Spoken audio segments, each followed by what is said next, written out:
자도 남에게는 잊지 아니하리니. 함께 읽겠습니다. 각각 자기의 짐을 질 것이라. 아멘. 할렐루야. 우리 앞뒤 좌우에 계신 분들 바라보시면서 함께 교제하며 나가도록 하겠습니다. 사랑합니다. 축복합니다.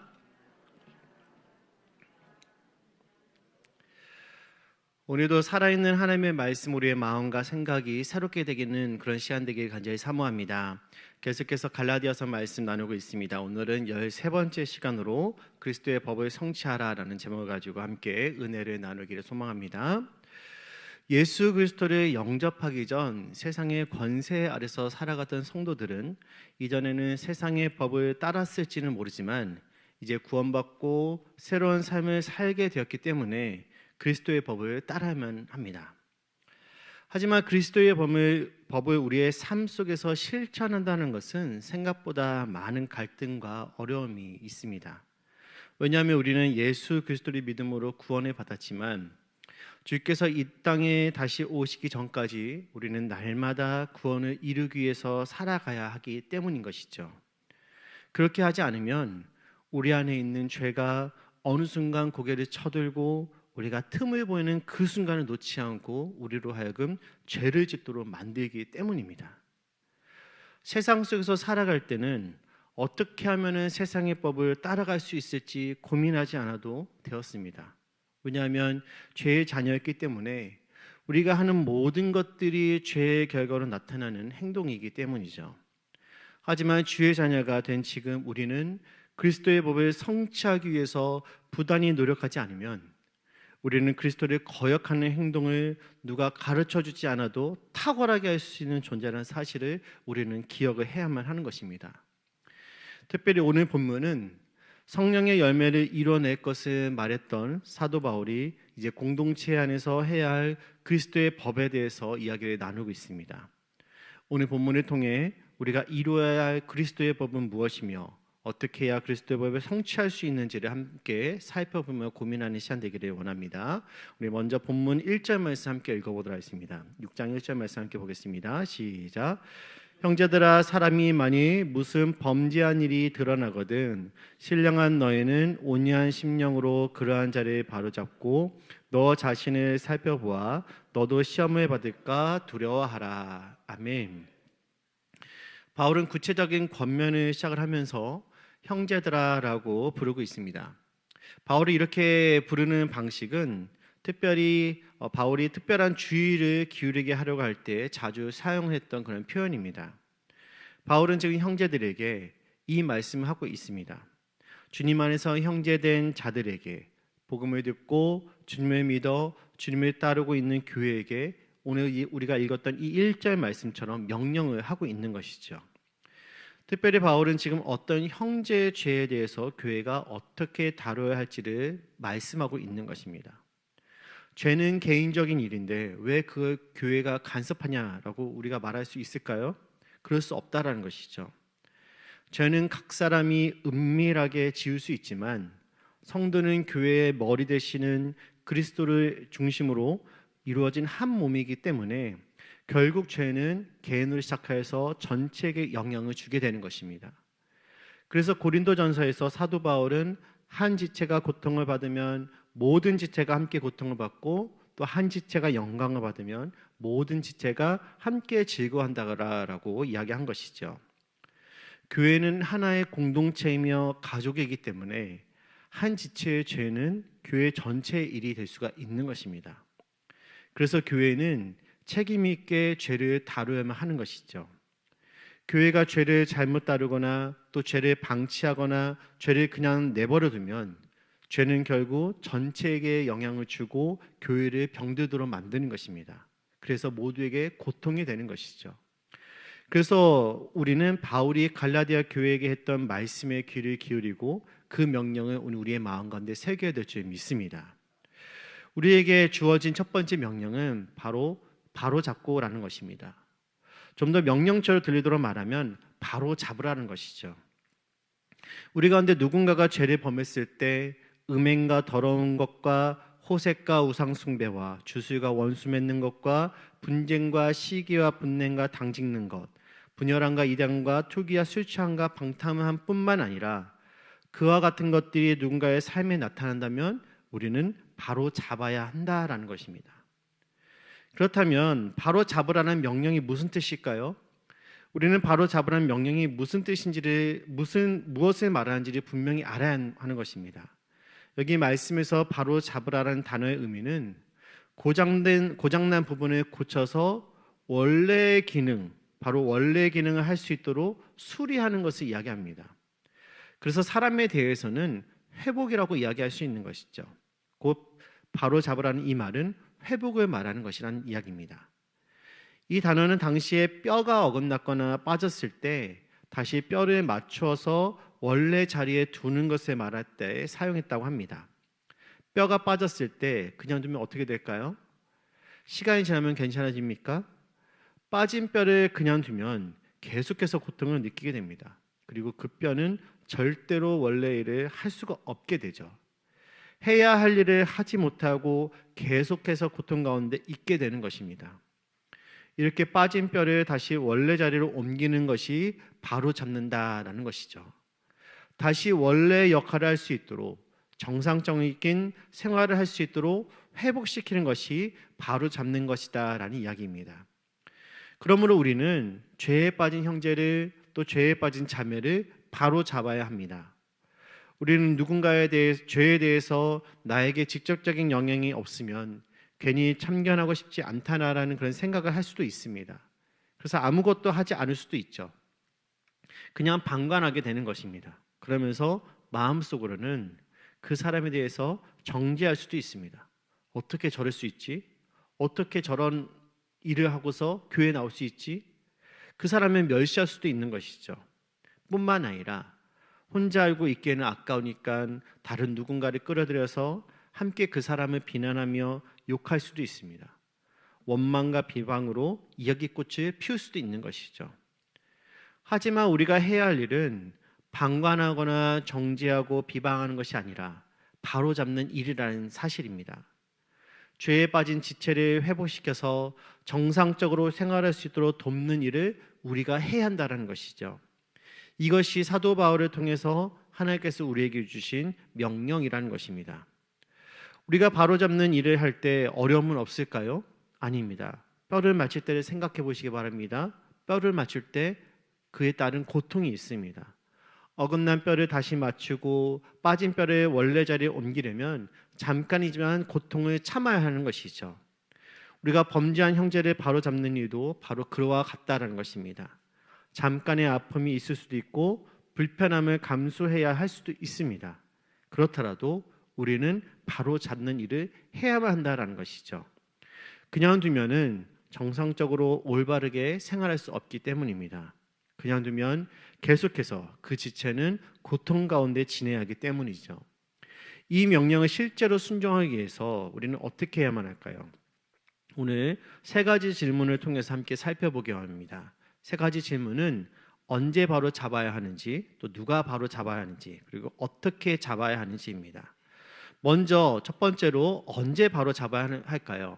오늘 사도 바울은 범죄한 일이 드러났을 때 바로 잡아야 한다라고 이야기를 합니다. 여기서 드러난다라는 것은 수동태로 쓰였습니다.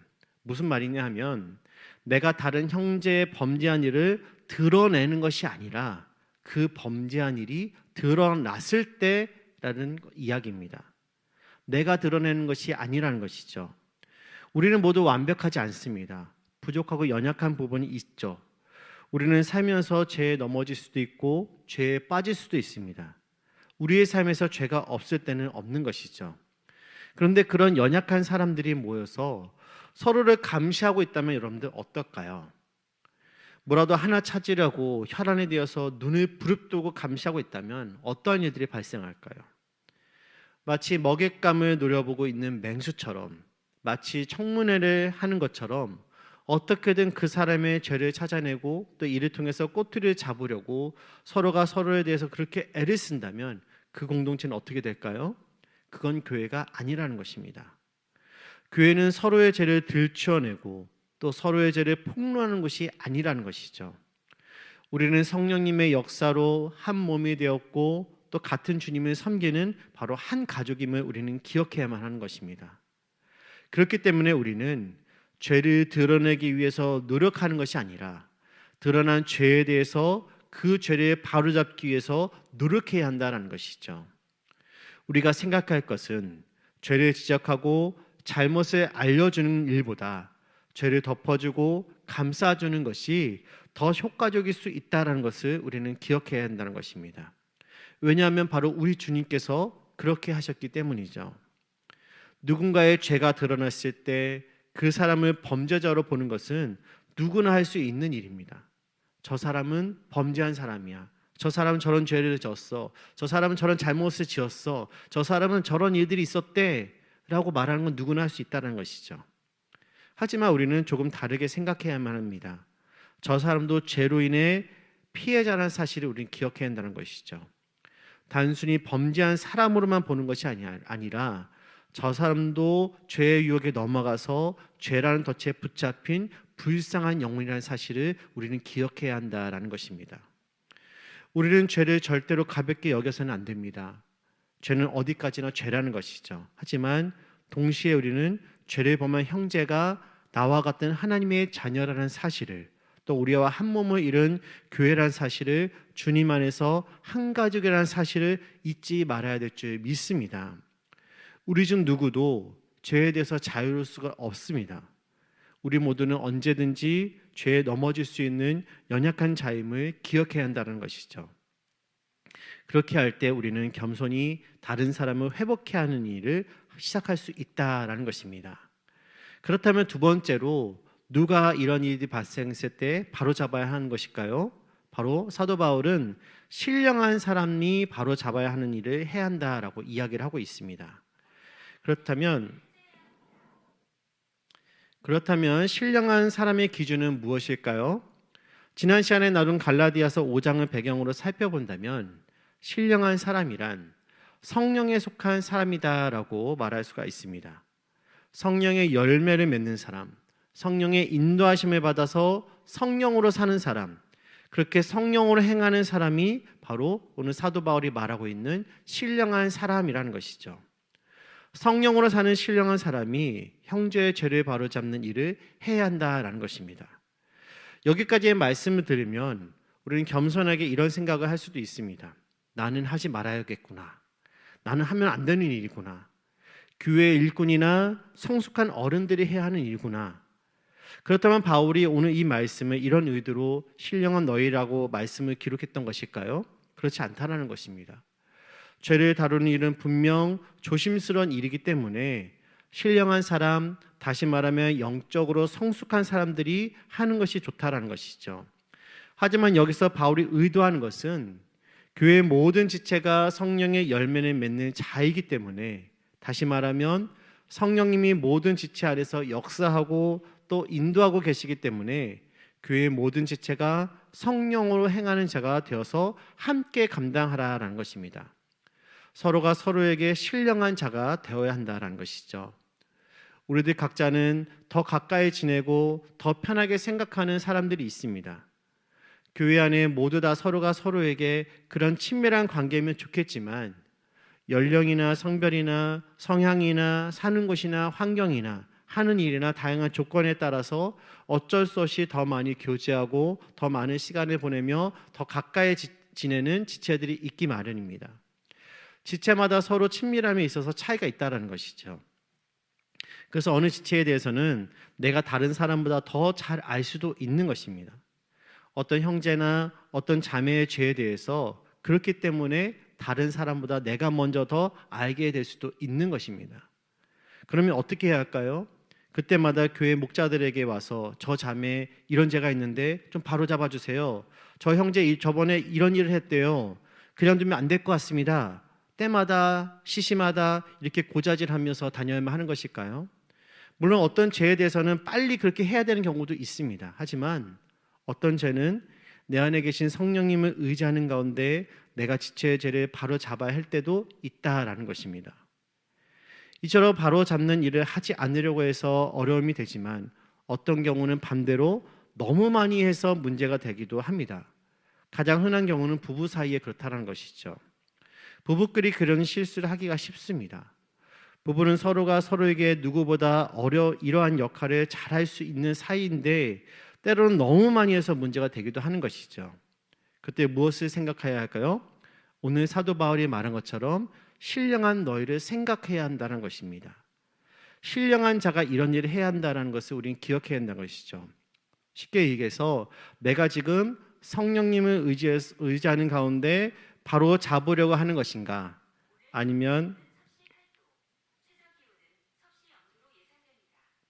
죄송합니다. 아니면 내 기준에 의해서 바로 잡으려 하는 것인가, 스스로에게 질문하며 살펴보는 것이 필요하다는 것입니다. 그래서 누가 바로 잡아야 하는 것일까요? 라고 질문했을 때 바울이 말하는 신령한 사람은 특수성과 보편성을 함께 생각해야 하는 것이죠. 더 성숙한 사람을 말할 수도 있지만 특정한 사람만을 말하는 것이 아닙니다. 우리 모두가 그러한 신령한 사람으로 나아가야 한다는 것이죠. 바울이 말한 신령한 사람은 모든 죄를 끊어버리고 흠없이 순결하게 살아가는 사람들을 가리키는 것이 아닙니다. 그럴 수 있다면 정말로 기쁘겠지만 앞에서 이야기했듯이 우리는 언제든지 넘어질 수 있는 연약한 존재라는 사실이죠. 결국 바로잡는 일을 할 수 있는 자격을 가진 사람은 아무도 없기 때문에 우리 모두는 부족하지만 우리 안에 계시는 성령님을 의지하여서 이 일을 할 수 있는 것입니다. 그러니 누가 바로 잡아야 합니까? 바로 내가 해야 한다는 것입니다. 하나님이 누군가의 죄를 드러나게 하셔서 나에게 보여주셨다면 내가 그 죄를 바로 잡아야 하는 것이라는 이야기입니다. 어떤 사람이 여리고로 내려가다가 강도를 맞아 거의 죽게 되었습니다. 누가 그 강도를 구해주었습니까? 누가 그를 회복할 수 있도록 도왔습니까? 제사장도 아니었고 또 레위인도 아니었습니다. 어떤 사마리아 사람이 강도 만난 사람을 도와주었던 것이죠. 우리는 형제 자매의 죄에 대해서 보고도 그냥 넘어갈 수도 있습니다. 강도 만난 자를 보고 그냥 지나쳤던 제사장이나 레위인처럼 말이죠. 하지만 우리는 내 안에 계시는 성령님을 의지하는 가운데 그 일을 할 수도 있습니다. 무엇이 그 일을 할 수 있도록 하는 것입니까? 강도 만난 자를 도와준 사마리아인이 제사장과 레위인과 다른 것이 있다면 바로 그를 보고 불쌍히 여겼다라는 것이죠. 그렇다면 마지막 질문으로 어떻게 바로 잡아야 하는 것일까요? 사도 바울은 온유한 심령으로 하라고 말하고 있는 것입니다.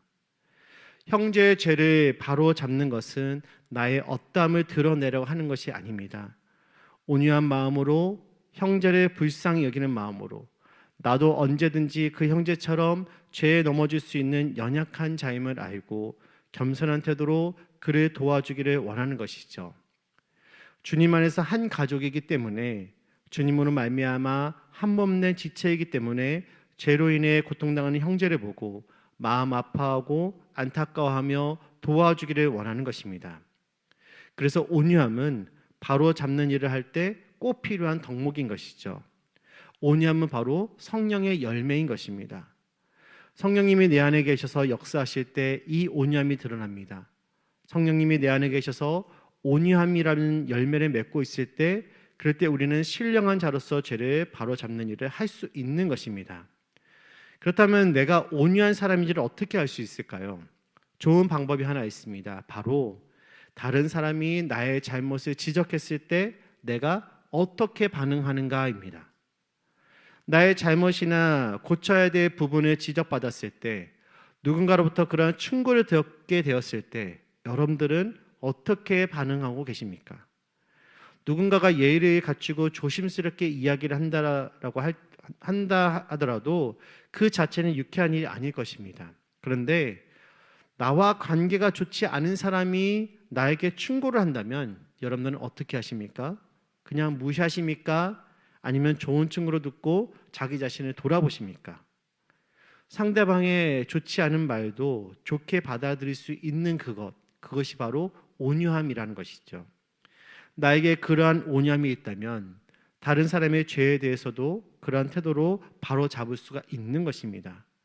만약에 나에게 온유함이 부족하다면 주 안에서 이 온유함을 더 갖추어야만 되는 성품으로 알고 성령님의 도우심을 구하며 더 주님을 닮을 수 있도록 우리는 부단히도 훈련하며 나아가야 될 줄 믿습니다. 그리고 오늘 사도 바울이 우리에게 던져준 명령이 한 가지가 더 있습니다. 바로 오늘 본문 1절 하반절에 있는 말씀인데요. 우리 이 말씀 다시 한번 읽어보도록 하겠습니다. 하반절 말씀입니다. 같이 읽겠습니다. 시작. 너 자신을 살펴보아 너도 시험을 받을까 두려워하라. 아멘. 살펴보아라는 말은 헬라어 스코페오라는 말에서 나왔습니다. 이는 주시하다, 경계하다라는 뜻을 가진 것으로 자신을 조심해서 살피고 죄에 빠지지 않도록 유혹을 경계해야 할 책임이 바로 각 개인에게 있다라는 것이죠. 그래서 현대인의 성경은 이 부분을 이렇게 번역했습니다. 제가 읽어드리겠습니다. 여러분 자신도 그러한 시험을 받지 않도록 주의하십시오.